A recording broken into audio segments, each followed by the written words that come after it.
Hello once again, everybody, and thank you for joining me here on this Tuesday, June 9th edition of Bang the Book Radio. My name is Adam Burke, your host for the next half hour or so. Let's go over all kinds of things in the world of sports from a betting focus. Happy to have you with me here as one guest joins me on this Tuesday program. That is Brian Blessing, the host of Sportsbook Radio and Vegas Hockey Hotline.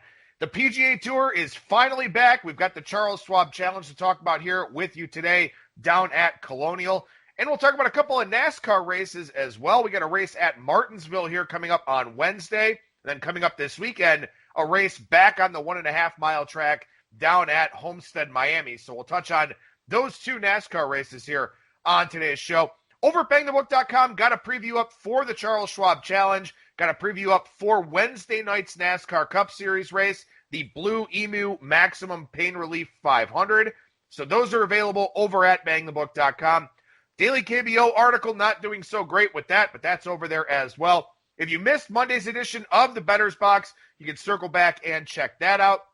And I also just this morning put up a piece with some futures odds for that NHL 2014 playoff tournament that we don't know exactly when it's going to start, but expected to start here probably in late July. So got some futures odds up for that. Finally, as you know, this and every edition of Bang the Book Radio presented by our friends over at DSI Sportsbook. BTB and the number 200 is that promo code. 100% deposit match bonus for the sportsbook, 100% deposit match bonus for the live casino at BetDSI. It's only a game until you bet it. One guest on the program here today, and that is Brian Blessing, the host of Sportsbook Radio and Vegas Hockey Hotline. Brian, how's it going today, man? All right, Adam, we're gaining on it. NASCAR, a couple more races this week. Hockey players got on the ice, not really organized, but 6 guys at a time, so they're starting to ease their way back, and let's see if drooling, can't wait for the golf. Yeah, definitely. Great to have golf back here this week, and I guess let's go ahead and start with that, because, you know, we had the 2 charity matches last month where we saw Rickie, Fowler, Rory McIlroy, Dustin Johnson, Matthew Wolff, Phil Mickelson, and of course Tiger Woods, who's not in the field this week for the Charles Schwab, but I imagine a lot of these guys have just been playing on their home courses as restrictions have kind of been eased a little bit. Yeah, they haven't played under PGA Tour conditions or anything like that, but I'm sure they've had some friendly wagering with their playing partners and all that. So as we just start with a general approach here, not having seen a golf tournament for basically 3 months since the first round of the Players was completed and then they shut everything down, what's your approach this week, knowing that a lot of these guys are probably going to be rusty or going to be working on some different things? Well, on a weekly basis, my approach is kind of the same, but it'll be really exacerbated this week. And that's, you know, I'll have a couple of guys that I really like at big prices that I think will contend, and then generally watch the first 2 rounds, and Friday night going into the weekend, we'll come back and make a play on someone that's, you know, just off the pace before moving day, and you still get an overlaid price. That is the actual guy I'm going to say who I like on Friday after watching a couple of days, because there's just so many unknowns. That being said, I'm swinging for the moon here. I got like 5 guys. I'm going to, you know, small, you know, I'll put $5-10 on 5 guys going into the weekend, with some rationale behind it, and get ridiculous overlaid prices, because I do think this could kind of be like, if you wanted an analogy, like a NASCAR race at Talladega, where you're crazy not to play a long shot in this race. You know, the big accident can happen at Talladega, and the Benedetto can win the race at 40-1. This is the kind of thing coming off the shelf. Who knows who's been doing what to prepare? Well, and I think this one's especially difficult, too, because you've got Rory as your obvious favorite here with how well he's been playing basically all year long. 6 top 5 finishes for him. He's plus 750. John Rahm about 11-1. Justin Thomas 13. Bryson DeChambeau, Sung Jae Im 18-1. A lot of good players in the 20 to 40-1 range. A lot of really good players in the 50 to 60-1 range as well. And one of the things I noticed as I was handicapping this tournament, Brian, is that you look at the past winners, and you've got guys like Kevin Kisner, guys like Kevin Na, guys that maybe don't hit it the farthest, Justin Rose, Adam Scott, those are obviously world-class players. But what a lot of these guys have in common that have won this tournament is that they are excellent putters. So I tried to focus on putters this week with the guys I tipped in the article, but at the same time, obviously putting is very much a feel thing. You wonder about that here, where this tournament tends to be tailored to guys that are very good in the strokes gained putting department. But, you know, again, we're playing Colonial a little bit later in the year. The greens will probably be faster, more sun-baked, and these guys just haven't really rolled a lot of putts lately. Well, I think when you're talking to the guys that won, the putting, obviously, these are guys that are really good putters. The main thing, the key thing on this course, it's 7,200 yards, par 70. The Bombers have no great advantage here. The guys you got to play are the guys that are playing from the fairway. It's driving accuracy, to me, is the key thing in here. And you look at the guys that have won this thing and contended in the past, and two of them are absolutely on my list. Jim Furyk just hits it right down the middle all the time. And his game's actually been pretty good. And Zach Johnson's won here twice. Zach Johnson, it's a robotic, bam, down the middle all the time.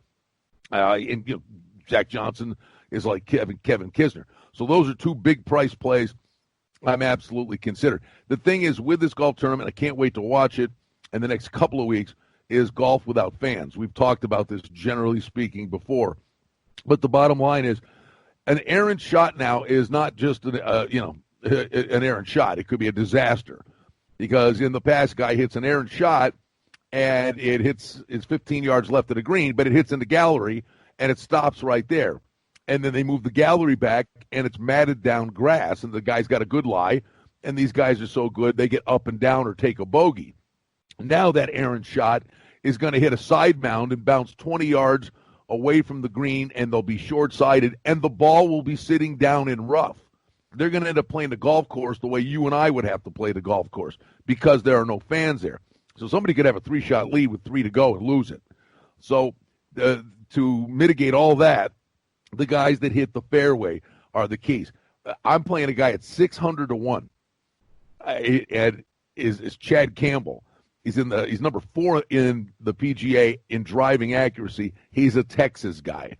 This is the kind of event. Furyk's. I'm looking for the numbers here. I'm not from memory, but Furyk's a monster price. Zach Johnson's a monster price. I know that Chad Campbell is 600 to 1. Furyk's 150 to 1. There's no way Furyk should be 150 to 1. I would play. Let me ask you this: if I gave you a head-to-head matchup right now today, would you, Rickie Fowler or Jim Furyk? Who would you play? Yeah, I mean, that makes sense. You would have to look Furyk, because exactly what you said. I mean, this is going to be a fairways and greens type of tournament, and that's probably how a lot of these are going to play here, early on in the process, while everybody's just sort of trying to, get everything back together, trying to get back into some level of form. And like I said, some of these guys probably were playing, on some of these courses, kind of playing against each other, stuff like that. Ryan Palmer is a guy, Texas native, 66 to 1 or higher out there in the market. He plays very, very well here. He's got a couple of top 10 finishes over the last 4 years. It's his home course. Playing this course, right? It's his home course. So, and the funny thing, and you're spot on. Like, if Ryan Palmer wins, he beats me. It's like, okay, Ryan Palmer, and he's big in organization of this event. I think he's a member there. So, like, the cat's out of the bag on Ryan Palmer, but can he win? And the price, the guys I'm telling you that are 150 and 200 to 1, Ryan Palmer, if this tournament wasn't at Colonial, Ryan Palmer would be 200 to 1. But, because Ryan Palmer's a member there, I think he's in like the 60 to 1 range, something along those lines. Yeah. But I think coming off the long layup, I think, coming in, you would look for guys that have a comfort level at a place. And how many times does a guy have no form coming in, but all of a sudden he goes to a course where he has good memories, course suits his eye. So I think these overlaid prices, again, I'm not going bananas here, but I'll really make my determination on Friday night. But there's rationale and reasoning behind them. I told you why Zach Johnson and why Furyk and Campbell. They hit the fairways. Johnson, Furyk have played well there before. Chad Campbell is from Texas. Don't forget, this is a Texas event. The winds of Texas. There's something about that down there.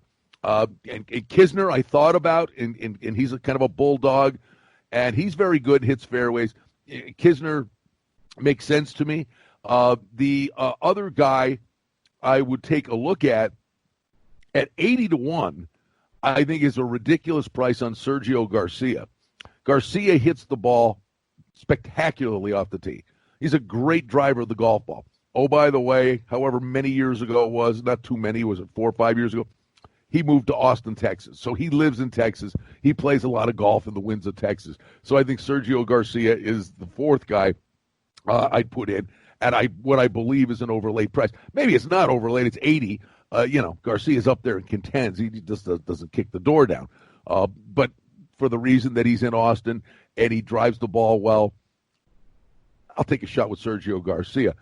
But then the odd one and the outside the box thinking, if this one works, I'll be very, very happy. Because of Zach Johnson, a guy I had made a mental note of earlier this year and said, wow. And I'm thinking the guy's a kid. He's no kid. He's 33 years old, is Sung Kang. Sung Kang is another big number. Well, Sung Kang, before the shutdown, had 2 top 10 finishes. He had a second, a ninth, and a 16th. And the guy is playing great golf. Well, there's a common denominator. Why I said, make a note, don't forget to be playing Sung Kang a lot later in the year, is because of his caddy. His caddy is Damon Green, who was Zach Johnson's caddy for years. Now, Zach Johnson's won twice here. Damon Green knows every blade of grass at this course. Sung Kang was playing terrific golf. This caddy had a real positive impact on him before the shutdown. Now, everybody's forgot about a guy, Sung Kang. Who? What? I'm telling you, he was playing really, really good golf.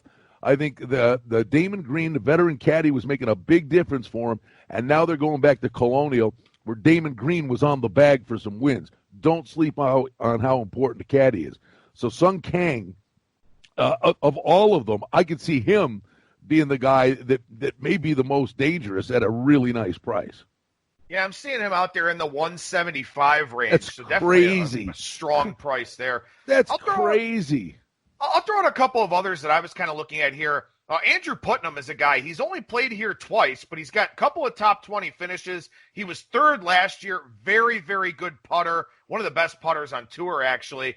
So if he gets to the green when he's supposed to, that's a guy that should be able to knock down some putts. Also, another guy here, and I think that this is one, and we're kind of talking about some older guys here. I know you mentioned that Sung Kang is 33, but you mentioned a guy like Jim Furyk. You mentioned a guy like Zach Johnson. One that I kind of overlooked in my article and also the daily fantasy piece I put up over at bangthebook.com. Vaughn Taylor, he's 44 years old. He's 200-1, but this is a guy, up there in the top 25 in driving accuracy, top 35 in strokes gained putting. That's what we're looking for here. We're looking for fairways, greens, and guys that knock down putts. They're not the sexy players. They're not the 330, 325 off the tee guys. Those are the guys that are in the 200 type of range here, 150 to 200 type of range, that could very well go out there and win this thing because they do play a game that's not only strategically relevant at this course, but probably magnified here with the fact that, again, so many of these guys coming off the 3-week layoff. The only thing I worry about with the older players here, not really having played, and I'm sure they're staying in shape, it's Texas, it's June, it's hot as hell already. We know that. So some of these guys may get worn down a little bit here as this week goes along. So maybe, again, you take a look for some of those guys on Friday night, maybe the younger guys that are hitting fairways that maybe have a little bit more juice on Saturday and Sunday. And there's one, I probably will add one. I mean, it's that kind of thing. I go deep because I'm going with such big prices. If I was going to deem, say, like Sung Jae Im, right? He just plays every week. If he could, he probably was playing right along. He was consistent. He had a win under his belt. 35-1. I don't know that the layoff necessarily helped him because he was a real creature of habit and on a routine. But if you want to say, I would even say like a guy like Justin Rose is at 40-1. There's some named guys that are 40-1. If you wanted to say, if you threw the top three out, they're great players. I just coming off the shelf. There's no way you could play any of those guys. But if you want to say 40-1 or lower, you could consider semi-chalky. The one guy that I'm going to add, because it just makes too much sense, is Scotty Scheffler. He finished third in the American Express, third in the Bermuda Championship. He was fifth in the RSM Classic. The guy just was on every leaderboard. And then during the shutdown, I forget what these things were. They were like semi-little mini-tour things, but they actually had odds on them. And Scheffler won the one, and I don't even remember the end result, but he was right there at the top of the leaderboard when they did it again. It was more, it was like $20,000 or something was the pot. But Scotty Scheffler's playing great, had been, and was playing, and his name was being thrown out there during the shutdown. So Scotty Scheffler at 40-1, I think you're nuts not to have a ticket on him because he's playing really good golf. That being said, Justin Thomas comes out, shoots a 61, and wins by 4, But I think you got to swing for the moon here out of the gate, and then Friday, watch a couple of rounds, see who's in good form, who maybe shot like a 74 on Thursday, and then comes back with a 69 or 68, finds his game a little bit in the second round, is 4 shots off the place, a guy that has got a track record, but he's four shots back before moving day. And I'm telling you, the leader can come back to the pack here because a mistake is going to be just magnified. So moving day becomes even bigger.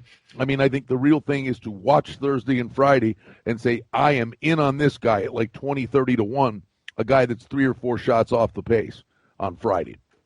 One more guy I'll throw out since we're talking about that 40-1 range, Matt Kuchar. I mean, Matt Kuchar's got 3 top 10s here in the last 10 years, a couple of other top 20 finishes, a guy that's 13th in driving accuracy, 14th in strokes gained putting. If I'm looking at a shorter price, I'm looking at Patrick Reed. I do like Patrick Reed a little bit at 26, 28-1 in that range, but Kuchar at 40-1, would be my Scotty Scheffler here, I guess. Yeah, I was doing another little deal. Kuchar's name did come up, and we considered him as well. He does. He's pretty easygoing. He's just out there having fun, and until he has to tip his caddy. Yeah. Well, yeah. I mean, all that nonsense, but I mean, he does. He hits fairways, and Kuchar, and that's a nice price too. Kuchar was someone that was mentioned. Like that's what I'm saying. You can't play everybody. I mean. If I was going to add a ticket on Scheffler, Kuchar was a guy that was in the discussion. You can't bet 20 guys, but I'm comfortable betting 5-6 guys. That are basically other than say a Kuchar and a Scheffler. These guys are all in excess of 171. Your average, if you do it, your return on investment is going to be 35, 40-1. Yeah, I mean that's what you do. Especially with a tournament like this. We've thrown out a lot of names here, obviously, but. You can play guys like Kuchar in matchups. You can play guys like, Patrick Reed in matchups, stuff like that. You can take some of those bigger futures prices, though, on a Zach Johnson, a Vaughn Taylor, a Chad Campbell, stuff like that. So we did throw out a lot of names here, but the nice thing is, and obviously, too, with not a whole lot of sports going on, they're trying to find as many ways to get you to bet as possible. Lots of props, matchups. We talk about that in NASCAR, which we'll do here in a second. But a lot of opportunities to bet on different players that, don't involve having to actually win the tournament. They can just go out there and beat somebody head-to-head in a matchup, maybe cash you a nice little plus money price or something like that.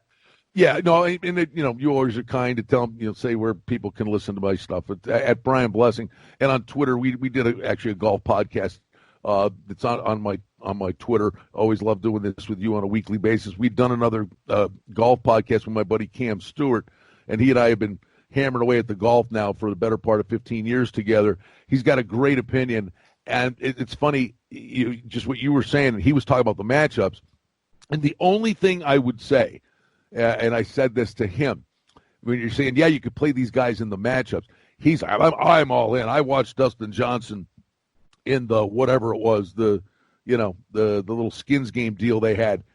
And his form, and I go, okay, I hear you. The only thing I would say from a buyer beware perspective is he's going to be a fade DJ in matchups.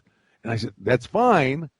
I said, the only thing you don't know is the guy he's playing in the matchup. Who knows how much golf he was playing in the last 11 weeks? So I think this is, to me, should be a real kind of a buyer beware thing coming in. To me, take a swing for the fences, have some fun, but really watch and study Thursday. Hope you get a guy, one or two of these guys that you've got the balloon price are in contention, and then come back with a real firm opinion after having watched a couple of rounds. I think anybody that stands here and says, I love this guy this week, you're dreaming. Come on, we don't know what they've been doing. You know what I mean? I think watching the first two rounds is imperative here. Maybe then you come back with third-round matchups and futures on the weekend. With conviction to make bets would be after a couple of rounds. I just think there's a lot of buyer beware here. Yeah, I think so, too. And as we look at some matchups here, Kevin Kisner's with Joel Damon. Kisner minus 105 out there at 5 dimes. So I actually like that. What does that tell you? On him. What does that tell you, though? And now you're right. Kisner's got a track record. Kisner's a named guy. Damon was playing in that smallish thing that Scotty Scheffler won. So Damon's been out there playing a little bit. I mean, generally speaking, wouldn't you say, if I had talked to you 6 weeks ago, or we talked 6 months from now, Kevin Kisner versus Joel Damon, wouldn't you think that matchup price would be minus $1.40? Especially here. Yeah, especially here at Colonial. Yeah. So, what's the odds maker telling you? No, that's fair. That's a fair point. Yeah, I mean, golf is a very rhythmic game, too. I mean, I never get in a rhythm because I drink too many beers on the golf course, but I also suck at it anyway. So swing oil. Yes, absolutely. But other matchups here, Kuchar's up against Fitzpatrick. Kuchar's minus 125 in that one. Your boy Scotty Scheffler in a matchup with Gary Woodland with Scheffler plus 110. So maybe that's a good price for you to grab out there if you find it. But again, a lot of different ways to skin this proverbial cat, so to speak, here with the PGA Tour. And we'll talk a lot more about that next week with the Memorial, which, by the way, will have fans, up to 8,000 fans allowed here in the state of Ohio at the Memorial. So that should be a lot of fun at Jack Nicklaus's course next week. The one thing that's great about this, I mean, why an excessive bomb can go off here is you got to hit the fairways. And the Rory McIlroys and the Wolves and the DJs and the guys and Gary Woodland, I believe he's a Texas guy, isn't he? Is he Kansas? He's from Kansas, I think. But, those guys I don't believe necessarily have a big edge. It's a par 70. There's only a couple of par 5s. It brings the Zach Johnsons and the Kisners and, on a weekly basis, even if the best players in the world that hit it a mile were coming in there, the course itself levels the playing field. Now we're throwing the God only knows how they've prepped for this thing into the equation. That's why I think this could be, a real opportunity to play. Pick some guy at 300-400 to 1, and you had a reason and a case for it. I don't know why you say you're nuts. I just think this one is so wide open. Yeah, it definitely is. And let's see if this one's wide open here at Martinsville. The Blue-Emu Maximum Pain Relief 500, which that's definitely a mouthful to say here. But on the paperclip track there at Martinsville, just over a half mile, the half mile of mayhem, in fact, it's called here. Kyle Busch, your favorite, plus 425. Brad Keselowski, who's actually got 2 wins in the last 3 years here in the spring race. He's plus 560. Truex 655. Hamlin 7-1. Elliott 8-1. Logano 9-1. Points leader Kevin Harvick 11-1 here on the short track, which gives you an idea about how his past has gone at Martinsville. But we saw that things were a little bit bumpy, a little bit chaotic at Bristol at times. Now we're on another short track here up at Martinsville. What do you think? How are you kind of breaking this one down? Well, And I believe we did last week. Did we not do the Atlanta preview? Harvick was a stroke on the board. It's a car race, and you could blow a lug nut or whatever. And if you hate you'd be a chalk eater, but Kevin Harvick was a stroke on the board. They're going to Homestead on Sunday. I think Harvick could be a rocket sled there, but the numbers telling you they don't like him here. The guy I think that's sitting on a big week potentially is Martin Truex. He won here last year. The car's starting to round into form. Denny Hamlin has had past success here, but it's been a while. I think Truex is the guy, to me, the guy to beat this week. And I think Harvick is just going to be a mittful again when you get down to Homestead. Well, and the thing about this week here, too, is that, you've got some guys like a Denny Hamlin, like a Jimmy Johnson. Jimmy Johnson's won 9 times at Martinsville in his career. Hamlin still seems to be relatively in the prime of his career. He's kind of on the back end of it, but he still races very well, usually week in and week out. Jimmy Johnson he's lost some zip on his fastball. He just doesn't really have it anymore. And I hope people don't fall into that trap here, and he's 25-1 for a reason. But again, I know he's got the history here, but it was a long time ago. He's a different driver now. That's one where, I always struggle with not just course form in golf, but also track form in NASCAR of, how much does that actually matter? Can these guys, go out there without practice or qualifying, find the right groove, maneuver in tight conditions like they're going to have to here on this track? I always wonder about that. How much past track history really matters? Oh, I think it does. I know for years, and I clipped them a couple of times before the price was outlandish. It really just got sucked down. There was a 4 or 5 year stretch at Pocono where it was literally a 2-horse race going in there. It was going to either be Kurt Busch or Denny Hamlin. And Harvick at Phoenix is a horse for the course. Harvick at a track like Atlanta. You need the engine under the hood. But yes, guys that have a good feel in certain tracks.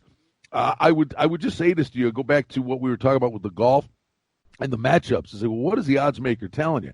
Well, I said to you that I think I said Truex or Hamlin this week. These are the two guys I'd be looking at. They're both 6-1.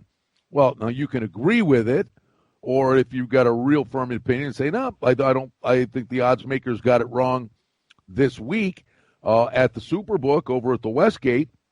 They're both 6-1, but in a head-to-head matchup, Denny Hamlin is the favorite over Truex. Truex and Hamlin are a pick in a head-to-head matchup, minus a dime either way. But then you go and you look, and I think you'll see Hamlin is getting a little more respect in head-to-head matchups. Kyle Busch is $1.50 over Truex. And he's it's about the same, I guess. It looked to me like there was a slight lean from the odds makers in Hamlin's regard. And Hamlin's been in good form. Truex been knocking on the door. He's kind of got a Ryan Blaney thing happening. Remember the first month of the season, Ryan Blaney had a car that was a rocket sled, and he kept getting into trouble. Truex is rounding into form. He's been winning stages left and right, but he can't seal the deal at the end. I think you could have a Joey Logano sighting this week. And if you wanted the price play, he's a former winner here, and he's actually running really well. He's another guy that's had some misfortune. But, Clint Boyer's a former winner here, and Boyer's on the board at 25-1. He was, we asked, there was an accident at Bristol on the last lap, and Boyer ended up being the runner-up. But there have been races where Boyer had the lead for long stretches of the race, and then they make a pit mistake or cut a tire or something like that. But I think Boyer's an overlay at 25-1 as good as he's been running, and he won here in 2018. So if you're looking for a price play, it'd be Clint Boyer. You mentioned Ryan Blaney, and Ryan Blaney is a guy that I like here. And, when you look at the odds, look at the manufacturer odds, and, of course, the board in and of itself with Busch, Truex, and Hamlin, 3 of the top 4, looks like it's supposed to be a good week for Joe Gibbs Racing, and it very well could. But Ryan Blaney, he's actually been really good here. 3 of his last 4 have been top 5s. He's run, well in the stage portions as well, the first 2 stages. I think this is a guy that has kind of gotten it together. You mentioned early on in the year, had a lot of speed, had some issues. Coming off the break, coming off the shutdown, it didn't go well. At Darlington, he didn't run particularly well. Then all of a sudden, 3 of his last 4, he's in the top 5. Bristol, he finished 40th, so he obviously had some misfortune there. He's on the pole here for whatever that's worth. But, again, Blaney is a guy that I think his team has kind of figured it out. And they were doing that late last year, doing that early in the season this year, then had the shutdown. They switched cars at Darlington. He didn't like the second car, didn't like the first car, made some adjustments. He's been running better. I kind of like him here. You can find him in the 12 or 13 to 1 range. You wouldn't normally think about, Ford guys in these short track races, but with what Keselowski's done lately, Logano's been pretty good on the short tracks as well. I think Blaney's definitely worth a look this week. No, Ford's won 4 of the last 6 here. Isn't that amazing? How cyclical these manufacturers feel like they've become?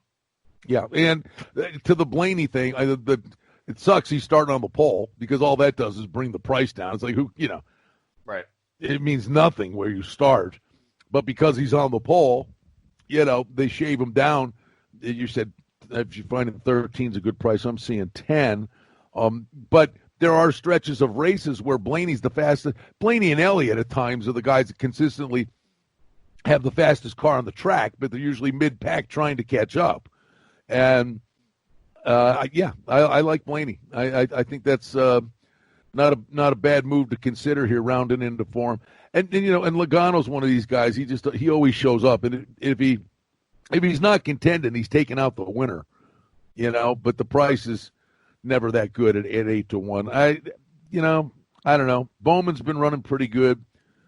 30 to 1's a crazy price on as good as that car's been, but I like Boyer and Blaney. I think from the overlay perspective, and then if you really held it to me here, I'd say I'd go between Hamlin and Truex, and Kyle Busch is a deserving favorite at 4 to 1. All the guy does is win, but boy, he's been having some serious problems. It's just he's had a lot of bad luck during race, and a lot of it's self-inflicted. It's almost like every race, Adam, every race, because they said that's.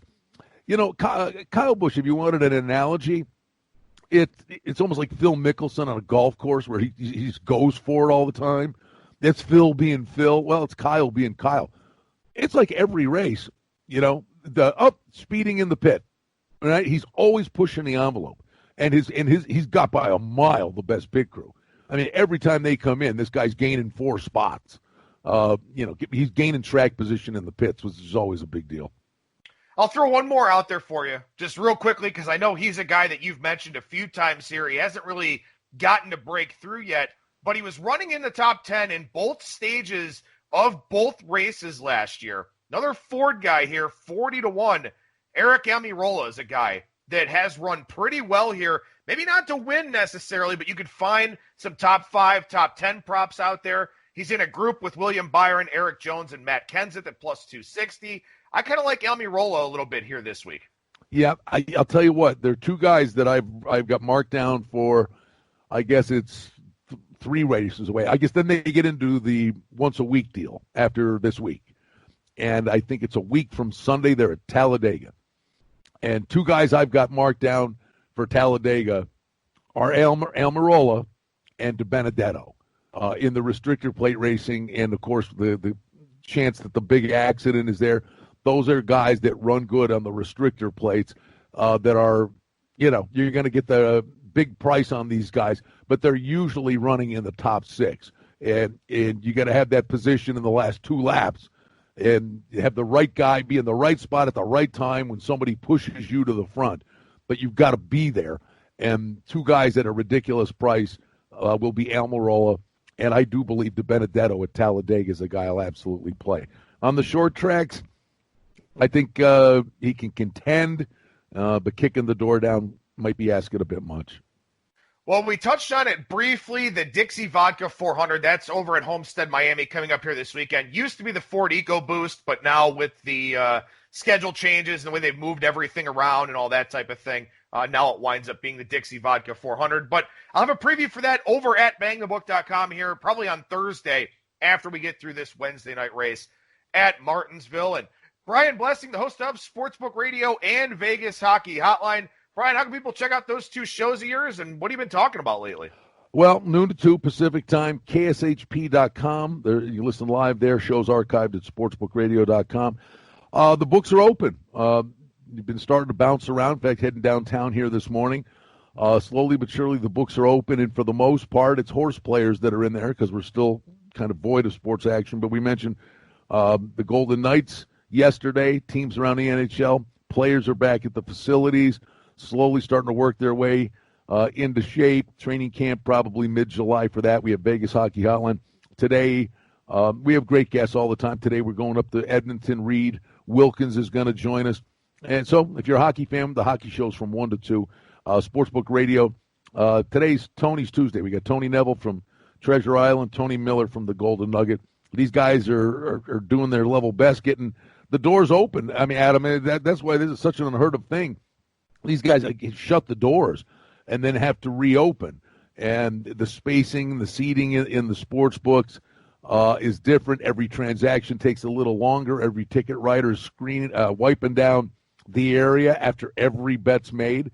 So it's a new world, and let's see if it's something. And we're hoping, but with all the protests and just the fact that so many of the cities had reopened, we got really, this is a big week coming up here, hoping that there's not a lot of spikes in the coronavirus, and we keep moving forward and none of this, oh, God, and we got to, boomerang back to, taking a big pause here. But I think we're heading the right way, and I'm excited to hear you say that there's going to be some fans at Memorial. Think about that.